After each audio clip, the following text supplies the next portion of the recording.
ಶ್ರೀ ಗುರುಭ್ಯೋ ನಮಃ.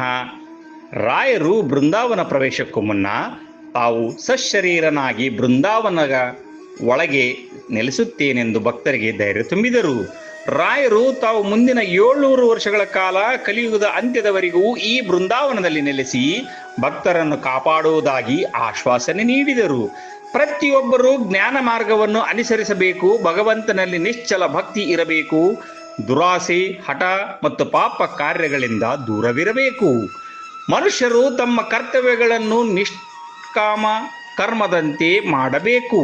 ತಪ್ಪು ದಾರಿಯಲ್ಲಿ ನಡೆದು ಭಗವಂತನು ಬೇಡಿದರೆ ಪ್ರಯೋಜನವಿಲ್ಲ. ಸನ್ಮಾರ್ಗದಲ್ಲಿ ನಡೆಯಬೇಕು.